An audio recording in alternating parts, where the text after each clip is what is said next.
Hello, Star Trek fans. Welcome to ReBinge It. This is the ReBinge Star Trek Voyager podcast. My name is Kim. And my name is James. And we are rebinging Star Trek Voyager from the beginning, one episode at a time.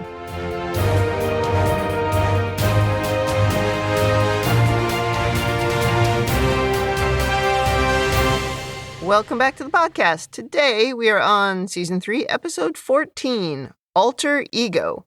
This episode aired January 15th, 1997. Before we talk about this one, do you have anything to say about last week's episode, which was actually just yesterday for us? We're trying to catch up on some of our recordings. Yes, Fair Trade was yesterday's episode. I thought it was pretty good. I'm pretty sure Neelix's loser friend is going to end up in another jail in just a matter of weeks. Possibly, if he continues his normal ways, or at least maybe the ways that were working for him or not working for him on that station. Yeah. I mean, eventually it did work, I guess. I was kind of tired when we recorded, so I'm not sure that I made this point, but you were asking at the end about Janeway giving feedback to Neelix, and was her lack of feedback bad leadership? Like, was that an example of bad leadership? And I know we talked about how we had evidence that she'd given feedback just in the previous episode when she said, oh, you're like an ambassador, or you might be an ambassador. But I'm not sure that I expressed that a good leader learns from this situation. Yeah. Because nobody's perfect, right? You have to kind of learn your way into doing stuff the right way. I certainly had to do that. But she now knows that he is particularly insecure, feels out of place, needs reassurance. And also maybe you need to make sure he's in the right job. Also a very good point. Yeah, so she's now learned that. So a good leader has the opportunity now to tailor her feedback more appropriately because she knows what he needs. But also she can start coaching him on how that trait is actually holding him back. Because it's not just about her improving. She can sort of help him to work on that. But obviously she's only responsible for her own behavior. She can't control him, but it's her responsibility to try to help him work through this and sort of get past these challenges. Yeah, help Neelix understand that he is useful on the ship. Yeah. I mean, if she feels that way, then she should express that and help him to feel it as well. Yeah, good point. I don't know. I was really tired. I wasn't sure if I said that, but now I have. It's a good point. It's worth reiterating. Mm-hmm. You've got the notes this week, so off you go. We open on Voyager investigating an inversion nebula. It's the exact thing you warned about last week, nebulas. Yes. Well, they're supposed to be unstable and burn out after a few years. Janeway describes it as beauty and mystery as we see the nebula on the view screen, filled with strands of plasma, and they all seem pretty in awe of it. Tuvok, being so Vulcan, states, I am fully capable of appreciating this phenomena without the extraneous sentiment humans find so necessary. Strictly speaking, it's not just humans, but I guess it's only humans on the bridge. I guess. Well, B'Elanna's not human, but I don't think she was on the bridge when this happened. I did like the delivery of that line. It felt very Vulcan. He is the most Vulcan he can be in this episode. This is just the beginning. Oh, agreed. Yeah. We do also see in this scene that Harry seems a little bit distracted by something. Cut to Tuvok playing Vulcan Jenga, which he calls Calto. And this is a first for Voyager. We've never seen this game before. The first reference of Calto is in this episode. Oh, really? Yeah, according to everything I've read. Okay. Well, the game seems to consist of a jumble of small rods that Tuvok places in different spots. Harry enters, asking for Tuvok's help. Mm-hmm. He wants to eliminate emotions, like Vulcans do. That's never a good sign when someone says that. Tuvok seems pretty receptive to this idea. And Harry tells him the reason is because he's in love with Marayna, who's a character on the holodeck. Ugh. Tuvok replies, get the hell out, Harry. We did this plot with Geordi in TNG, and one with Ensign Barclay. What happened with Barclay, though? He was creating characters that were actually based on the real people. That was weird and creepy and completely inappropriate. Yeah, that was like 9 out of 10 creepy. And Geordi created that character to help him with a problem he was trying to solve, and then he ended up becoming attracted to it, which was very strange. Exactly. But he didn't do it. He didn't create the character for that reason. It just sort of happened. Tuvok goes on to describe Harry's problem quite succinctly. You're in love with a computer subroutine, which I can kind of understand. One time I wrote this really cool x86 MMX code that would actually mask and merge, I think it was 8 graphic playfields into one single screen. It was really beautiful code. Yeah, I remember one time working on a report that was based on just tons and tons and tons of data that wasn't summarized, and I had to figure out how to turn this into, live report. And at some point I had this absolute genius breakthrough that solved it. Yeah. And every time I had to look at that report after that, I was like, what a genius I am. And I absolutely love that program. So you really can fall in love with subroutines. Yes, you can. But really, it's just falling in love with your own, I don't know, genius and then being an idiot about it. Tuvok places another piece into the jumble of rods, and we see it rearrange into an ordered shape of pentagons, which seems to be the purpose of Calto. And we go into the opening credits. So, yeah, last episode, we made a whole big thing about the Necrid Expanse. Are we in the Necrid Expanse? Will we ever talk about it again? The Necrid what? I don't remember that. I guess we'll see if it comes up. Thousands of light years across, and we're through it in less than an episode. We must be in it. Maybe it'll come up again. Because I thought they said a month or months to get through. So I guess we'll see if it comes up. I didn't Google it. I will admit, this appeared to not be a very auspicious start to the episode. And it honestly gets a little worse before it gets better. And we had that same conversation, right? Was it in the last episode where the way it started, we're like, oh, yeah, really? But then it got better. Yeah. Back to a space shot of Voyager at the nebula. And I do think Starfleet by now should have realized you don't go near nebula because they always result in trouble. What is the plural of nebula? Nebulae, I guess? Nebulas. Nebulas. Nebulae. Nebulae. This is where you need Casanova Frankenstein to answer these questions. Sure. Mystery men. Now walking with Tuvok in the corridor, Harry is explaining how he feels, with Tuvok describing it as Shon Halok, the most intense and psychologically perilous form of Eros. Humans call it love at first sight. I love how the Vulcans would have a name for this and make it sound like some kind of negative medical diagnosis. Yeah. And he picked it up as like, this is a problem we have to solve. Let's go. Right. Yeah. Mm-hmm. The cure apparently is logical deconstruction and meditative suppression. That really doesn't sound psychologically very healthy. Well, as stated earlier, this is the most Vulcan he's been, so it continues. They head into the holodeck where Neelix is preparing the resort program for a luau. I'm going to comment again that this is definitely an upgrade from Tom's dive bar. It is, but also... At least it's nice and bright. Yeah, well, that's true. And it's not sort of a smoky dump that you wonder why anybody would go there. This makes more sense why people would go there. But I do think it kind of feeds into why people think Voyager was sort of silly. Oh, I see what you mean, Is this stuff that goes on, yeah. And in the holodeck, we get to meet Marayna, who's a hydrosail instructor in the program. She asks Tuvok when he's going to try it, and we get the best grumpy Tuvok the Vulcan response of, Vulcans do not hydrosail. And I bet they do. Not for enjoyment, because you know the way Vulcans are, they'd want to master it and then be completely insufferable about how it is simply understanding the physics of balance. Because you know they do that. They love to do that kind of thing. Look at how they behaved in baseball in Deep Space Nine. Well, the Vulcan in Deep Space Nine, all of the Vulcans had a thing about showing how superior they were. I mean, Tuvok doesn't do that quite as much, but it is their natural state. It does seem to be. Yeah. There's a little comedy when Marayna asks if Tuvok and Harry are friends, with Harry saying yes and Tuvok saying no. No. But Tuvok settles on, we're colleagues. He goes on to explain how Vulcans have fellowships and associations, but without the emotional dimension. Okay, there's lots of little things I have to talk about here. I can't remember which Trek it was from, but where one of the Vulcans described their relationship with other crew members, and it allowed for a more streamlined and efficient ability to carry out their duties. And someone else calls them on it and says, you mean friends? Yeah. I wonder if that was later Tuvok, but it's something that stands out because it was like, yeah, call it what you will, they are friends. Yeah. Yeah, I put something in my overanalysis about this where I think the way he describes this is something that is kind of the first thing that is changing Marayna and how she sees him. Yeah. But yeah, he's just describing how you have friends, especially at work.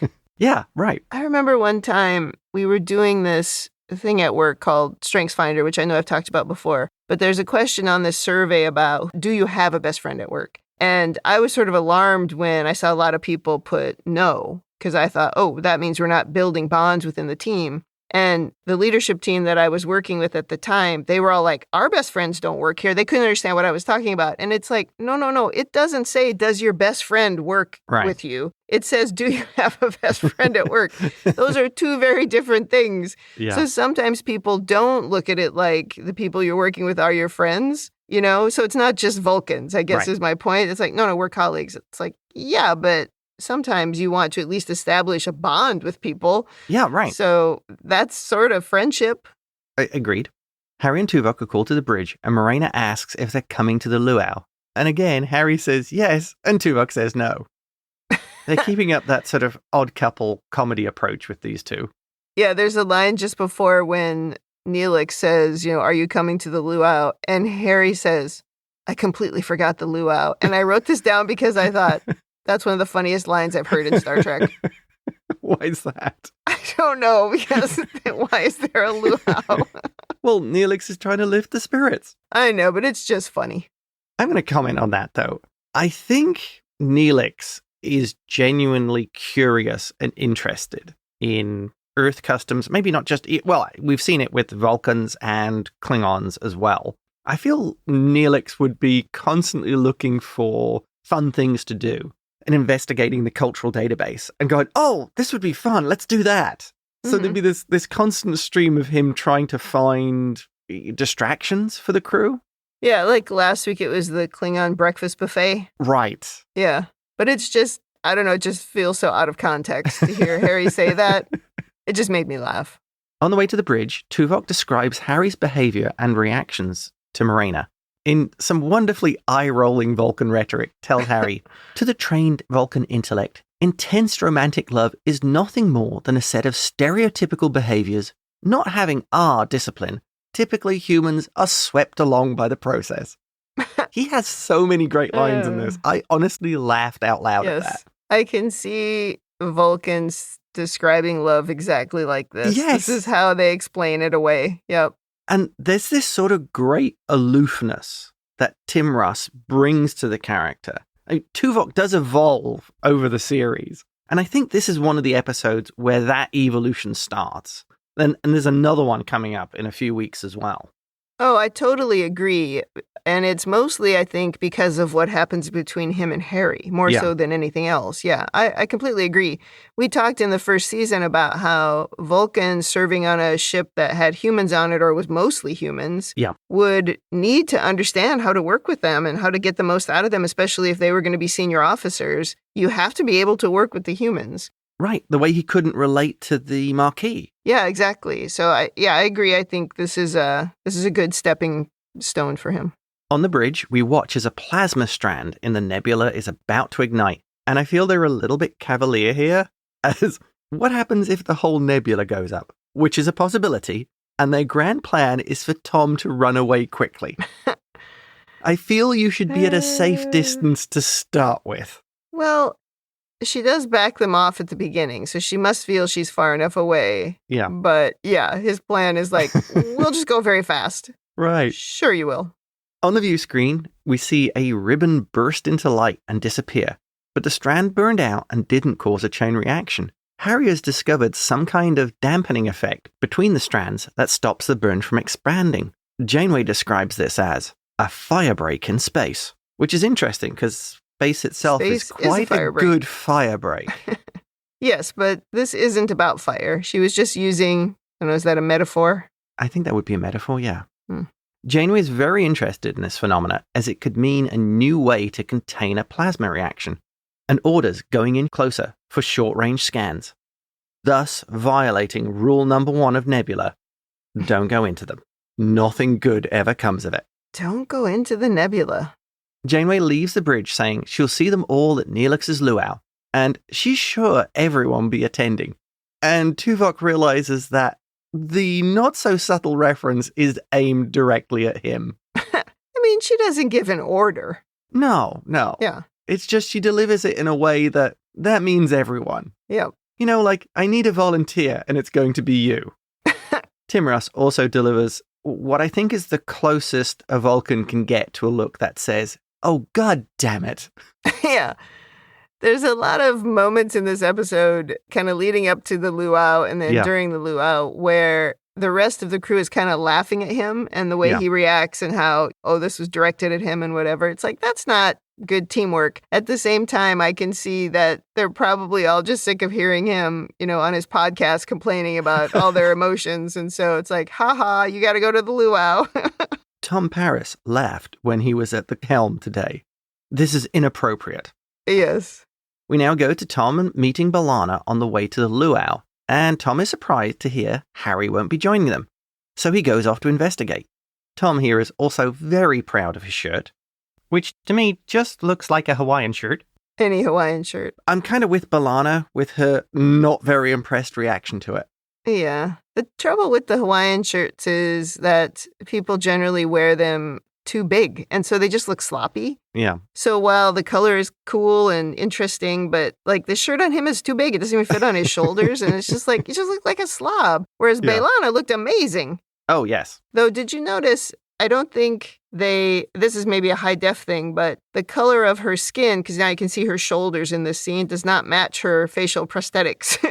Oh, funny. I think that's why normally when they do the aliens, they just do a face and you don't see their hands very much and you don't see anything else. It's like, we can't really match everything. Well, you pointed that out a number of times in Deep Space Nine with Garrick's hands. Yeah, the Cardassians. Yeah, they would forget to do Garrick's hands, yeah. In Harry's quarters, he's practicing Vulcan meditation, saying he's doing it to suppress his emotions. Tom immediately figures out it's because of the holodeck character. Tom tells him everyone falls for a holodeck character, and to get over it, Harry should just stick to his normal routine. Really? Everyone does? I mean, I like my computer, but I'm not in love with it. I mean, I may have a crush on the laptop, but not the computer. Yeah, don't mention the laptop. A good old Dilbert joke. Yeah, I feel like if everybody is falling in love with holodeck characters, we ought to be regulating them a bit more. Harry explains he's deconstructing the emotional complex. But as Tom's about to leave, Harry relents, saying, I was getting bored of it anyway, so off to the luau. And that as well, I did actually find pretty funny. Yeah, we had discipline meditated for a whole hour. Yeah. I haven't been able to purge my emotions. This is useless. I tried. Yeah. And even like when he keeps doing it when Tom comes in, it's like, just stop, have the conversation, and go back to trying. It's okay. In the holodeck, Tuvok enters the luau program, looking like he's about to get a root canal. He's in his uniform. No one else is in their uniform. Yeah. He runs across Janeway and Chakotay, who are not in uniform, and Chakotay suggests they mingle. And we get another classic Vulcan line. Vulcans do not mingle. Why not? It was nice to see Chakotay in non-uniform clothes that didn't look like a burlap sack and actually appeared to fit. No, too big. Sloppy, too big. I mean, it fit better than the burlap sack. I will grant you that. But these Hawaiian shirts are not good. Well, he got to wear the oversized talking head suit when he was in Future's End. Oh, he looked ridiculous in Future's End with his outfit, yeah. You know, maybe when Tuvok says here that Vulcans don't mingle, I'm going to use that excuse next time when you try to get me to go to these crazy mixers. Because we talked about WonderCon yesterday, but we did not mention that we went to this mixer of, I don't know, science advisors and people interested in the science that they advise on. And James and I had a long conversation before we went in there because, yeah, I am obviously a Vulcan. I do not want to talk to people that I don't already know. It seems weird. Kind of the opposite ends of the spectrum on that one. Yes, but I'm going to use that next time you try to drag me to something and be like, Vulcans don't mingle. It was fun, admit it. I would have been fine not going as well. Anybody from that who now listens to this is going to be like, oh, that's funny. Tuvok excuses himself when he sees Marayna apparently playing Calto and goes to investigate. Hold on, before we go on, you forgot the most Vulcan thing that Tuvok says in this entire episode. Oh, what was that? And that is when Janeway and Chuckles make a comment that he did turn up, for the luau. He says, I would never disobey an order, Captain, no matter how burdensome. Oh, yes.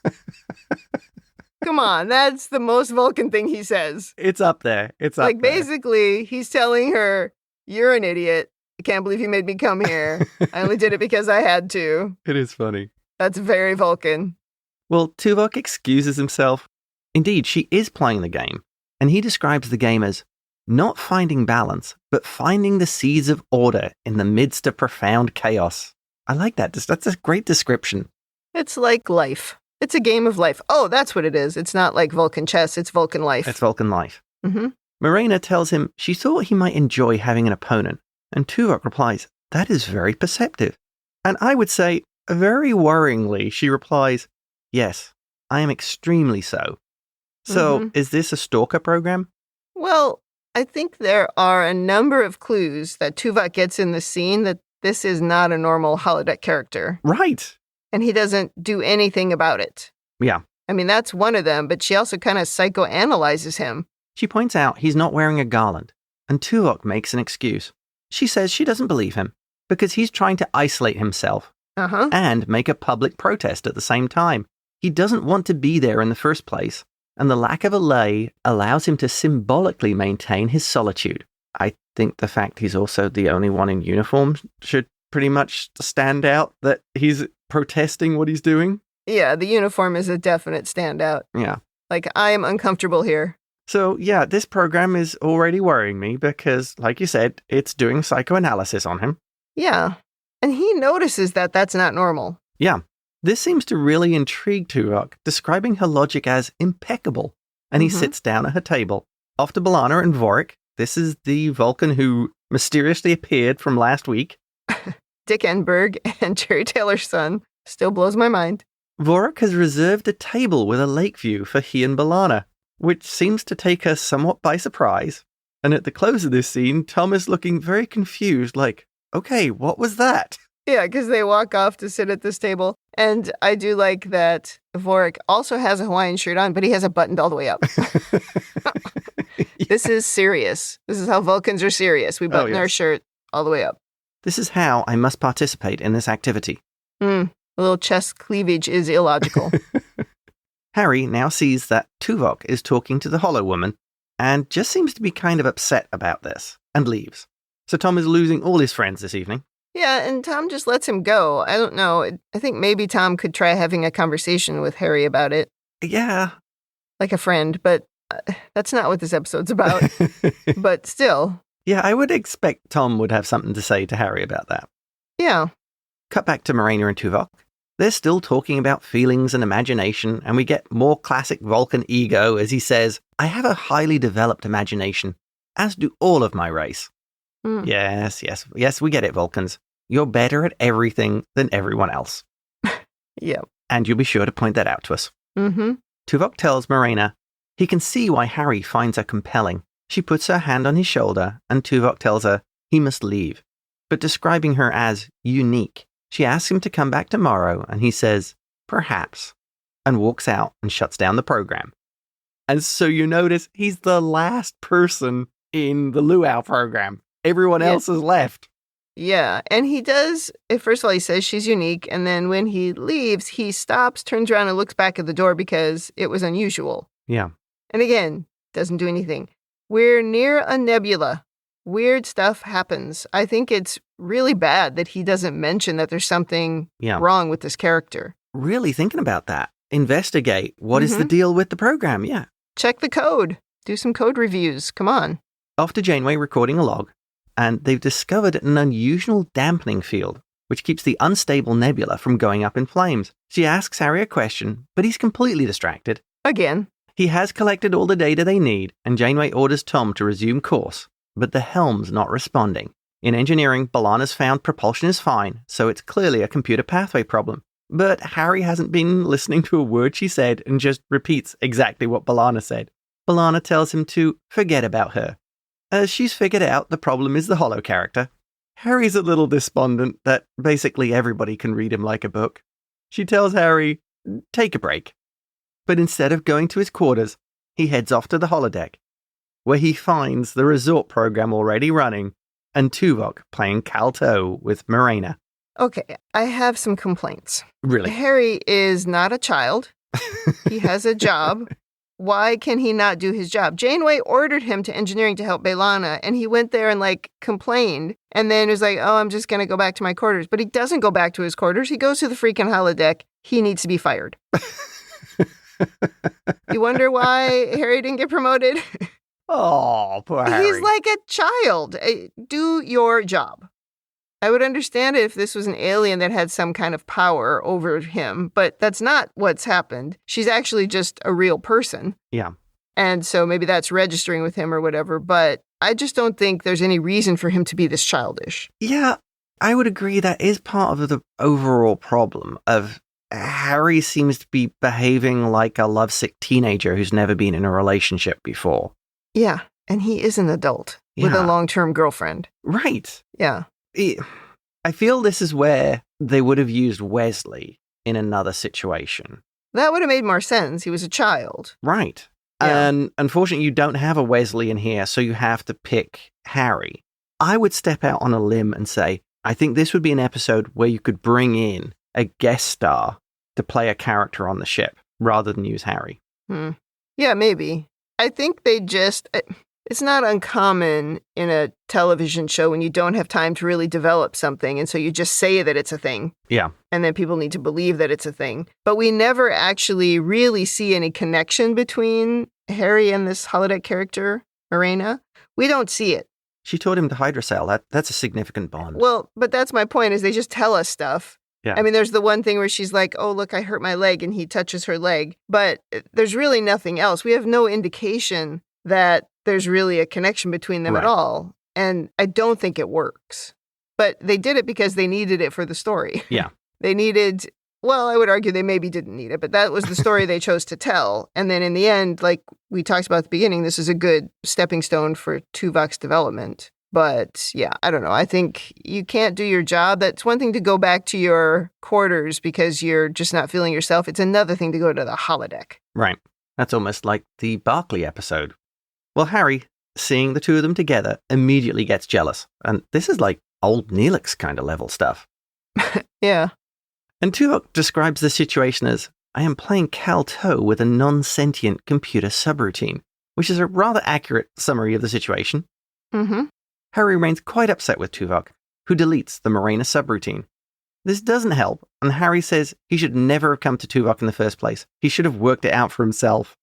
I think this might be the point that maybe Tuvok should be talking to the Doctor and the Captain. Harry appears to be cracking up under the stress. If he believes this is just a holo program, I think Harry might be having more serious problems. Yeah, the Doctor or even Chakotay, because the first officer is responsible for the crew. But tell somebody. Right. Yeah. He could be having some kind of breakdown. Mm-hmm. I will ask a question here, though. Do you think Tuvok is having some kind of emotional response to the hologram? I do think so, yes. Yeah. Because, I mean, what's he doing on the holodeck at this point? There's something going on the bridge, right? Where they can't get there. The ship is stuck. Yeah. And he's in the holodeck? Playing Cal-To? Mm-hmm. With some hydrosail instructor subroutine? Yeah. It's suspicious. On the bridge, Tom still can't get the ship to go to warp. B'Elanna does manage to get thrusters working, and they slowly start to leave the nebula. Meanwhile, Harry looks like Mr. Grumpy through this whole scene. Yes. Giving very mean looks at Tuvok. Cut to Tuvok entering his quarters, where he finds Marayna in a Starfleet uniform playing Cal-To. And now you're like, are you a Q? She looks up and says, your move. And into a very dramatic ad break. And yes, Tuvok's first response here should be to call a security detail. Intruder on board, it's probably another damn Q. Yes. Also, there's so many burning candles in this episode. We also see that she's wearing the Doctor's mobile emitter. She tells him she knew Tuvok deleting her was only for Harry's benefit, and that he wanted to keep seeing her. Security alert, rogue hologram, code 9. She tells Tuvok it's like a new world to her. She didn't realize how lonely her existence was, and she can't go back to the way things were without him. Uh-oh. Finally, Tuvok calls intruder alert. Marayna gets upset by this, saying she wouldn't do anything to harm him, and says, make it stop, and the red alert siren stops. And Tuvok realizes she has access to the ship's control systems. Yep. Security arrives, and she says, You can't just delete me, and disappears with the mobile emitter falling to the ground. I got total Fatal Attraction vibes here. Well, that's because that is a Fatal Attraction line. What does she say? She's like, I won't be ignored, Dan. They should have gone with the original ending of that movie. Mm. Now in a staff meeting, a very serious Janeway asks, where is this individual now? She's so mad. Yeah, Mulgrew is perfect in this. She is already at the, I had enough of this crap phase. Well, but also she's like, why is this the first I'm hearing of it? Yeah. Mm-hmm. B'Elanna reports she downloaded back into the computer and then into the holodeck. Chakotay's reading a datapad and says she's most likely a sentient holoprogram and references the Enterprise D being taken over by one. Moriarty. Which was the episode Elementary, My Dear Data. Mm-hmm. I love the Moriarty reference, but did we add any security protocols after that happened to limit the potential reach and development of a holodeck character? Of course not. Why would we do that? B'Elanna confirms she could be the cause of their problems, and Janeway asks, but what is her motivation? Tuvok suggests it's her feelings towards him and how she made reference to her loneliness. Harry looks really nonplussed through this whole scene. Yeah, he's like, ugh. He's not happy that his Holo Stalker girlfriend program preferred Tuvok. Harry suggests that perhaps the nebula is somehow affecting the holodeck, because the first time he met Marayna was when they arrived there.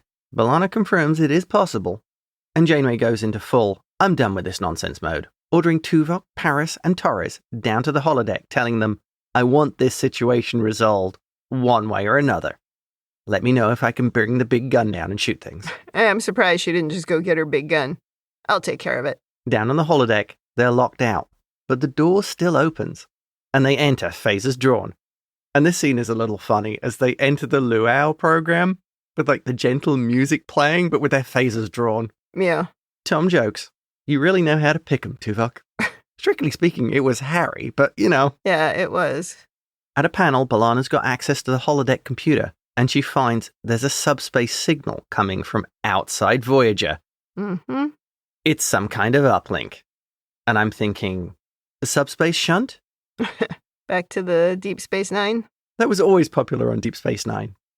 As B'Elanna's working, one of the young women with a lei throws it around B'Elanna's neck and begins strangling her. With a smile on her face. Yes! As Tom runs to help, another character wearing a mask knocks him to the ground, and a third armed with a flaming torch knocks the phaser out of Tuvok's hand, as a second grabs his arms, restraining him. A bloody Tom tries to stand, and yet another of the characters just kicks him in the stomach. This got brutal real quick. Mm-hmm. All the while, the still smiling woman is strangling B'Elanna. Tuvok gets free and takes down two of the characters, but is trapped in a containment field. He orders Tom to shoot the control panel. Throwing off an attacker mid-kick, Tom manages to get out his phaser and shoot the panel, and the holo characters all vanish.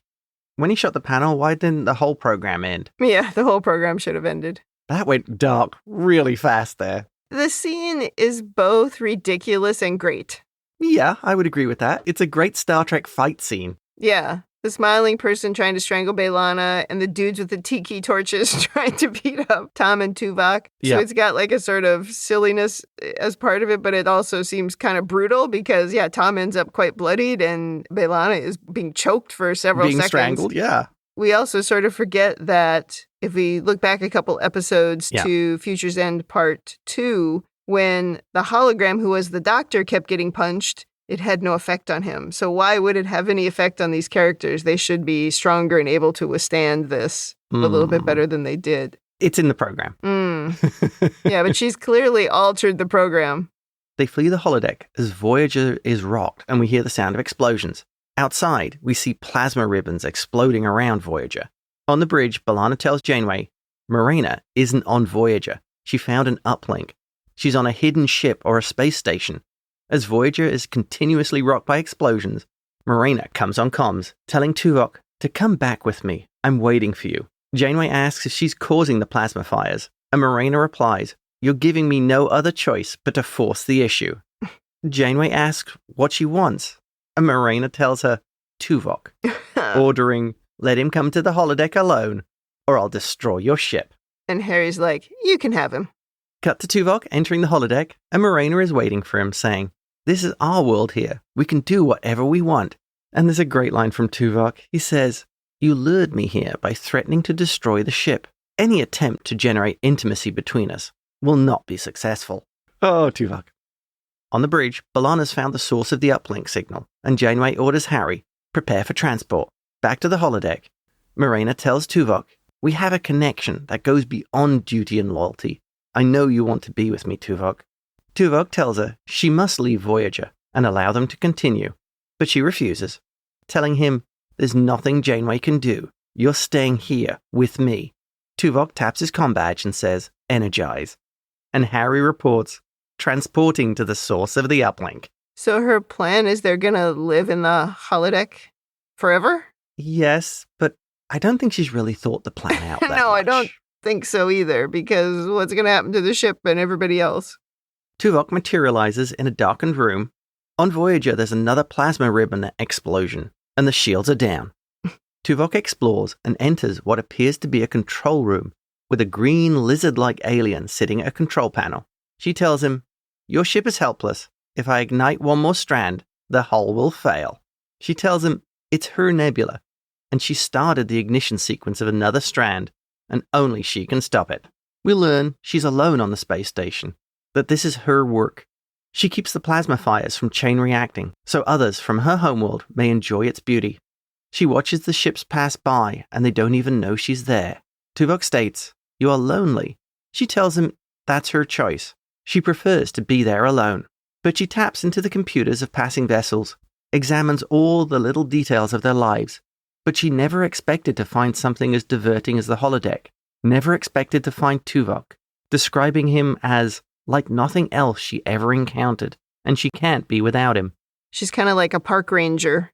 Yes. Yeah. That's actually a good point. Except her shift never ends. I was Right. sort of thinking about it like someone who just keeps the northern lights going all the time. Oh, Yeah. yeah. As if it was, an artificial thing or was a manipulated thing. But it's a funny thing to do permanently Right. by yourself. I think her makeup is impressive and the costume is impressive. Yeah, she looks really good. I think it's quite well done. I was impressed, and her costume is also purple, which is always good. The look on the sides, the sort of the lizard-like reptilian look, was great. Marayna asks him to stay and says she'll release Voyager. Tuvok, being the ever-selfless Starfleet officer, agrees if that is the only option, he will willingly sacrifice himself to save his crewmates. She tells him that's not enough. He has to want to be with her. Tuvok replies, if she truly understood who and what he is, she'd know he could never return her affections. She brings up how she's seen how he isolates himself, how even in a crowd he is alone. Projection. Tuvok tells her he found her insight and intelligence fresh and unexpected. In other circumstances, I would be willing to spend time in your company, to share knowledge and ideas. But he has a home and a spouse on Vulcan, a mission and colleagues. He continues, if you truly care about me, you will not pursue this course of action. Marayna touches a few buttons on the control panel and quietly tells Tuvok, you may go. He hails Voyager as the ship's systems come back online. Tuvok tells Marayna, your feelings towards me may be evidence of a deeper need, a more profound loneliness than you're prepared to admit. Attempt for a time to live amongst your own kind. She replies, logically, that would be the best thing to do. Perhaps I will, and Tuvok calls for transport. Before he beams away, she asks, what of you, Tuvok? Will you always be alone? And Tuvok beams away. Okay, that was a really great scene. I had to copy most of the dialogue for it because I thought it worked just so well. There were so many things in it that were good. Oh, yeah. When she says, logically, this would be the best thing to do, my first thought was, oh, but that's not what she's going to do. Just because it's logical doesn't always mean that that's what we do. Right. Hopefully she does. But I really loved the way when she asked that question as he was beaming away, will you always be alone? He turns and looks at her, but doesn't respond. I thought that was really good. I loved the part where he said that maybe this loneliness is on you. Maybe you should spend time with your own people. Mm-hmm. It's good advice. he didn't offer to take her along on his ship, but I guess that's not a good idea. Well, probably not. I think she might need to deal with her own issues before exploring space. He could have said, well, there's always Harry. Oh, that's so mean. Cut to a space shot of Voyager, and Tuvok is recording a security log. Do you want the stardate? No, thank you. Damage to the ship was easily repaired, and they're back on course. And he has resumed his normal routine. In his quarters, he's playing Calto, but seems distracted. And he leaves. And then in the holodeck, he asks Ensign Kim if he would like to learn Calto. Harry replies somewhat sarcastically, I thought Calto was beyond human understanding. And an uncomfortable-looking Tuvok sits down. He apologizes to Harry, saying he failed to respect the complexity of Harry's emotions. Harry accepts and asks, doesn't this take years to learn? Tuvok simply replies, indeed. As they sit, another holo character asks to join them, and they both say no at the same time. So, kind of making a reference or joke back to what was happening at the beginning. Yeah. Tuvok does say politely to the character, but thank you. Yeah. And chuckling, Harry begins the game. The end. I love how Tim Russ played Tuvok at the end there.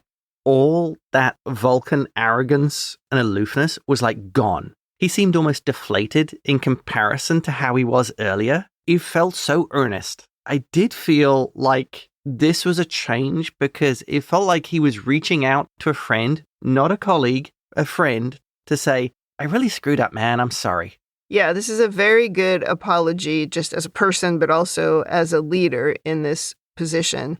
I wondered, I mean, there's a number of reasons why it could have gone this way. One of them is that he could have recognized that he actually was reacting inappropriately to Marayna. And so he, that caused him to pay even less attention to Harry's issue than normal. Yeah. But also, Harry's issue was the same as his own. So he may have just seen that, right?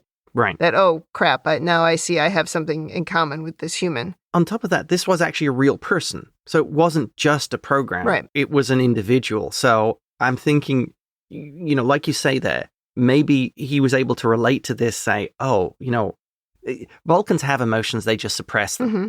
He realized he was having this emotional response and could understand it better from Harry's perspective. Yeah.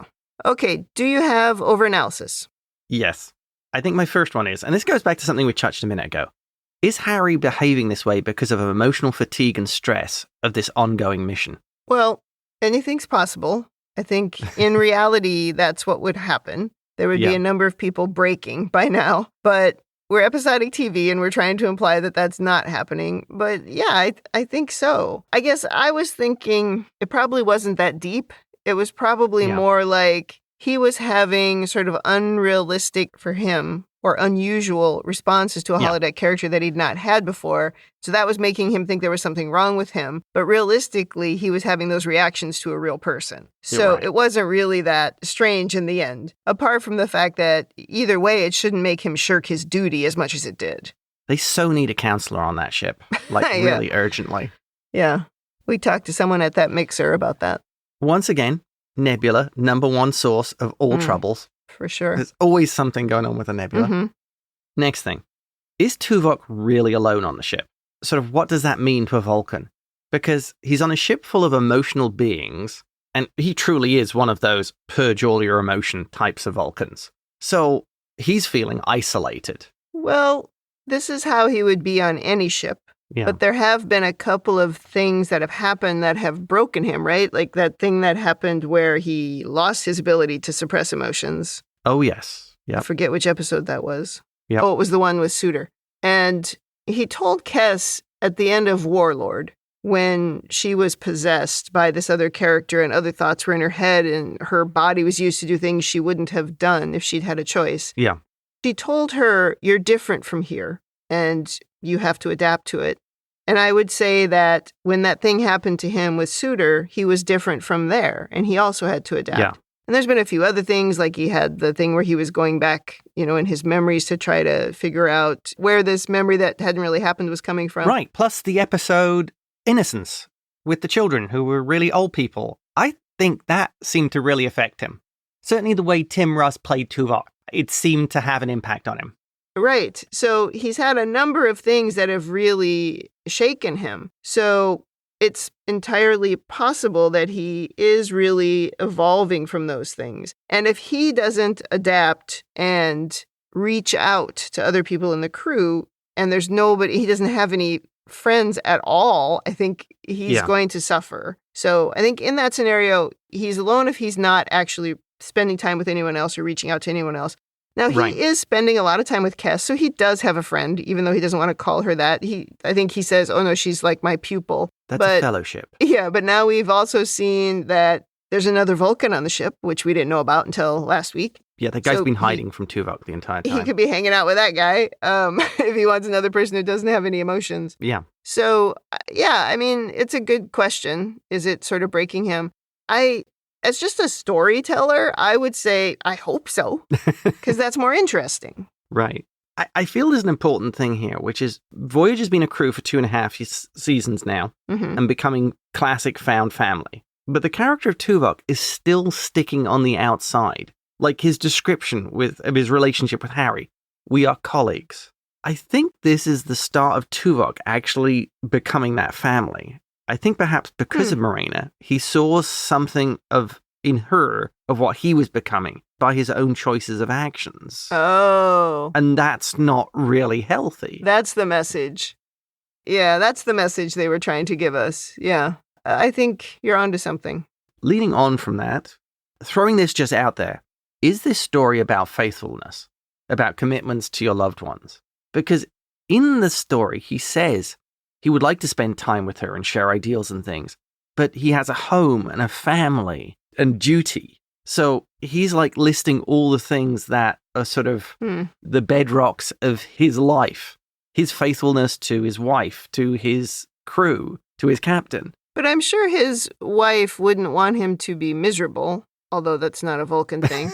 But if we take the Vulcan part out of it for a minute, we wouldn't want our other halves to be miserable and unhappy. We would want them to have friends and to reach out to each other to help other people and to look for help themselves. Yeah. But I guess if he really was concerned that he was having feelings, it's hard to say about a Vulcan, but he was having something, he was having doubts, right? That maybe he was having some kind of romantic reaction to her. And I think he was. So that made him pull back. Yeah. And I think he absolutely was. I think this was part of it. It's like a weird thing because if your spouse is going on missions, you got married, I think you want to be each other's only person as much as possible, right? They're going off on missions. You're expecting that they're not off having affairs with aliens. But this is so different because this mission was only supposed to be short.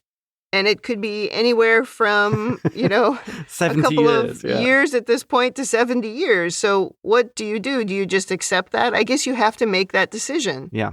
Am I sticking to, I have a family and we're going to try to get back as soon as we can. It might be 70 years. And for him, he's still got a long life after that because Vulcans live longer than humans. So it kind of makes sense. But you do have to, I think, in that situation, make a decision and commit to it. It reminds me of Children of Time with Mars O'Brien. Oh, right. Yeah. Because he had a family that he at some point had to accept that he wasn't going to get back to. I think it was Dax's descendant who said about how he was the last. He held out the longest. Yeah. Yeah. One to give up hope. Yeah. Well, you would have to go through a grieving process to do that. Yeah. At some point. Well, yeah. This is a little bit different, but similar. Well, I would say Tuvok's had 3 years of it almost at this point. They've been separated from Vulcan and his family. And he'd already said about how he, cares about his kids, but he doesn't emotionally love them. But they're a part of him or whatever. They complete him. Yeah, exactly. And my final point, Marayna. Doesn't anybody go and check on her regularly if she's this park ranger in the nebula? It seems like her own people aren't being particularly fair to her, that they don't check in on her. Well, she's been there so long, I guess they've just accepted that's what she wants. But, it's kind of rude. Yeah. Well, she might be telling herself, I mean, this is one of my overanalysis points. Okay, let's go over to your overanalysis. When Tuvok says that Vulcans have fellowships and associations without the emotional dimensions human experience, I wondered if this really was the beginning of the whole thing with Marayna, because perhaps she wanted to believe that that's what she is too, right? That she doesn't have emotional attachments to people. Or maybe she was different at one point, but in her extended solitude, she's starting to realize, maybe even subconsciously, that this isn't satisfying or fulfilling. If she's, jumping onto other ships and learning about other people, it's like, girl, I think you might be trying to tell yourself something. Which is the point Tuvok made. Maybe you should spend time with your own people. Right. And, okay, maybe my last overanalysis, my final overanalysis. Final. Okay. Do you think she's going to go back and see her people? Is she going to follow the logical advice? I hope so. What do you think? I would hope so. I hope that she's learned something from this, that at heart, she doesn't want to be alone. Yeah. Hopefully, this helps her see that the solitude is not what she wants. Because I think the opposite of that is, I think she demonstrated to Tuvok that his solitude, his staying out of this, the family of Voyager, is, is not helping him. It's the Picard thing. Oh, God, yeah. Mm-hmm. And that, I think, wraps up my overanalysis. Well, my only other thing in overanalysis is at the end when Harry and Tuvok are going to play that game, or Tuvok's going to teach Calto to Harry, and he says thank you to the holodeck character, right? When they say, no, don't join us, but thank you. Right. What was that about? Is that a softening of Tuvok? I don't know. I was wondering, was that just in case that's also a real person? Oh, that's a good point. Or was he trying to show Harry that he was trying to be respectful of emotions and be polite? This is the right thing to do? Oh, I think that's probably the best explanation. That he was trying to demonstrate that he was taking emotions into account. Maybe. That even the holodeck character, he didn't want to upset them. Or maybe it's just like how I say thank you to Siri because I don't want to get out of the habit of being polite. I think being rude to Siri is a gateway drug to just being rude. Oh, that's funny. I don't have any other overanalysis, but I did make a note about that scene where we're first meeting Marayna and she tells Harry that she hurt her leg and she's like, feel my calf. And he leans down and he feels her calf. And he turns and looks at Tuvok and says, it's like a knot. And Tuvok says, I'm sure it is. I laughed so hard. It's like, that was so, I don't know, it was just so funny. I'm sure it is. You know what I mean? It was just, again, a very Vulcan reaction to something. And people say Vulcans don't have a sense of humor. Oh, that was a good one. Okay, in Women in the Future, again, we talked about the beginning being a little questionable, and I don't necessarily like the trope of an angry woman or angry or jealous woman trying to control and trick a man into staying with her. However, I do think this was done with some nuance that can frequently be missed in these kinds of stories. So I think we're to believe that she thought she wanted to be alone, perhaps because of some past trauma that we don't go into. And now she's been awakened to the fact that she needs to face her emotions and get back to reality. In the first few minutes of this episode, I thought we were doing something completely different, but in the end, they actually made this character interesting, so I will allow it. In Janeway's Leadership Corner, Tuvok showed very good leadership at the end in a respectful apology to his colleague. Right. Though I think he was a little lax in his duty in not pointing out an unrealistic holodeck character appeared at the same exact time they got to the nebula. He should have brought that up with someone. And the jealousy in Harry when he saw it, you're right. He should have told the doctor, or he should have told Chuckles, or he should have told the captain. Right, yeah. Because that could have been the sign of a bigger problem. Yes, but I think your thought that maybe something was off in him as well is probably what caused all of this. Right. So let's go to rating. Thumbs up, thumbs down, or neutral. What is your rating? Okay, this episode is one of those really bizarre, and it seems to be a Voyager thing, of a 180 episode. It starts off and you're like, didn't we do this on TNG? I've seen this episode before. And it seems like it's going to be a jokey episode and sort of silly. And then it almost bizarrely finds its feet and turns into something else about isolating yourself a much better, deeper story. Mm. It suffers a little maybe in the rewatching because you know where the twist is, but it's still a great episode. This is an absolute thumbs up. And I think it's another good vehicle for Tim Russ to really develop this character. So, thumbs up, very enjoyable. Yeah, I'll also give it a thumbs up. And I agree, it starts weird again, which is something we keep seeing on Voyager. And I do think we've talked about Voyager being kind of weird. Like, there's lots of episodes that are just weird and things that happen that are weird. Right. But I wonder if they're trying to be a little bit lighter, because Deep Space Nine was quite dark. Oh, yeah. And First Contact was quite dark. We're trying to sort of go back to that. TNG even could be quite light. The episode could start off one way and end quite dramatically and seriously. Yeah. Maybe this is why a lot of people remember Voyager as not their favorite, because they remember these sort of silly things. Like this whole thing with the luau is ridiculous, and they're in this holodeck program all the time, or other holodeck programs a lot. And I do think that adds to the silliness. But at its core, this is a very serious story about some mental health issues. But we don't get to those really deep conversations until just the last few minutes. And then they're really good. Yeah. Yeah. So it is funny how it starts one way and ends another way. I feel like we've said this just this season. We've said this a number of times. Like, why did we start like that? And then, we got here. Why did we go this way and then turn into this? I wonder if a lot of this is because it's episodic and we have to start over. So we're never lingering from something that happened before. Nobody's ever recovering from whatever went on. So we just sort of wipe the slate clean and everything's funny, ha. And then, oh, wait, this is a serious episode. And it feels jarring because that's not what modern TV is like anymore. Yeah, right. Yeah. But I agree. This is a good episode and I give it a thumbs up. Excellent. All right, that wraps up Season 3, Episode 14. Come back next week for Episode 15. In the meantime, if you'd like to send us your own overanalysis of this or any episode, or if you just want to say something nice, you can email us at ReBingeIT@gmail.com. You can also reach out to us on Instagram, Threads, Blue Sky, YouTube at ReBingeIT, or you can join the Facebook group, facebook.com/groups/Star Trek TTM podcasts. Thanks for joining us on the ReBinge Star Trek Voyager podcast. That's it for me. And that's it from me.